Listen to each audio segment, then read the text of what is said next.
Thanks so much for joining us. First of all, before we get to some money Nice to matters, be with you, Pete. I just want to talk about our top story this morning, which is Beijing and the stoush that's taking place at the moment. Beijing has accused the Prime Minister of blaming China to deflect domestic anger at home. Its Chinese state media editor has also said overnight that Australia is gum stuck on the bottom of China's shoe. I mean, what do you make of these comments? Well, they're ludicrous claims.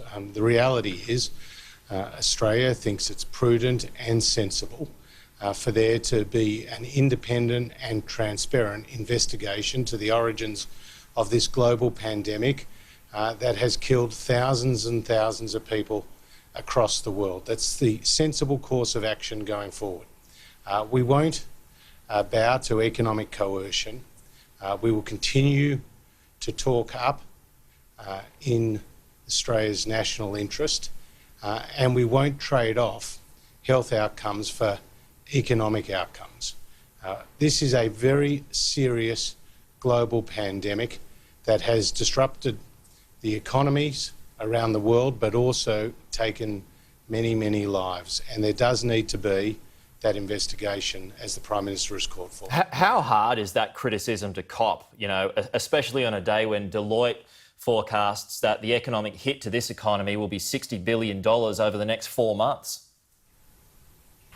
Well, there's no doubt it's a very significant hit to the Australian economy, just as it is to the American economies, to the European economies, and indeed to the Chinese economy, which was down nearly 10% in the March quarter, the first negative such quarter that China has had on record.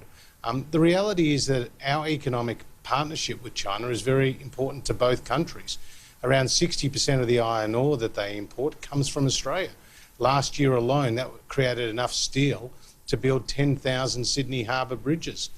They get 45% of their LNG from us. Our agriculture is the freshest in the world. Our universities are among the best in the world. And so it is mutually beneficial for both countries to have this strong economic partnership.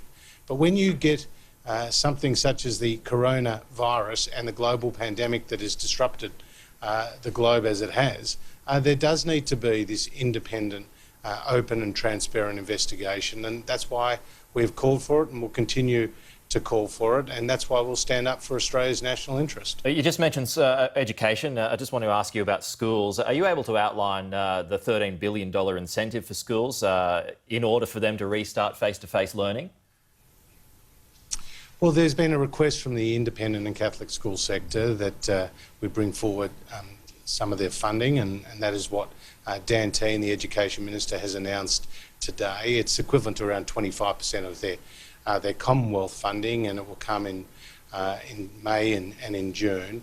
And the idea is to get these schools back fully open as quickly as possible, obviously consistent with the health recommendations. And we think it's really important that while the pandemic takes many things away from us, it doesn't take our kids' education away from us, and that's why we've moved as we have. I mean, obviously the states are the main funders and controllers of government schools.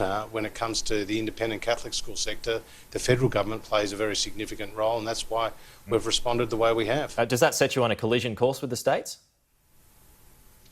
I think it's been a very cooperative relationship with the states through the National Cabinet. Now, as you know, in Northern Territory, South Australia, kids are getting back to school, and I think other states will follow suit. Some states have been slower than others, and it's up to those state governments to explain why. But the reality is getting kids back to school as quickly as possible is really important for those kids' education and learning and well-being. As you saw yesterday, there were independent reports that were out that said, you know, kids, particularly those from disadvantaged backgrounds, face the real brunt of those schools being closed. It does affect their well-being, it does affect their literacy and their numeracy, and we think it's really important that kids get back to school as quickly as possible. Just in the inquiry yesterday, Treasurer, it's outlined 757,000 approvals so far for early access to super, 540,000 applications for JobKeeper at the moment, yet you've been accused of a slow rollout by some. Is everything on track? accused by the Labor Party, I don't take that very seriously. In fact, I think they're on dangerous ground there, attacking the role of Treasury and indeed contradicting the words of Treasury officials yesterday to the inquiry, who made it very clear this was a rapid rollout of government funding. I mean, some $10 billion that's gone out in a matter of weeks, both in terms of cash payments to households, the $750 cash payments that went to pensioners and to people on carers payments and those on family tax benefits and Commonwealth Senior Health Card, and a whole range of other income support recipients received those $750 cash payments, but also the cash flow boost to small businesses, helping hundreds of thousands of small businesses meet their immediate costs to continue to keep their doors open and to keep people employed. And as the Treasury Secretary made clear yesterday in his comments, that there was going to be 3 times that amount going to households over the course of the next month or so, given that the JobKeeper payments will start in the first week of May.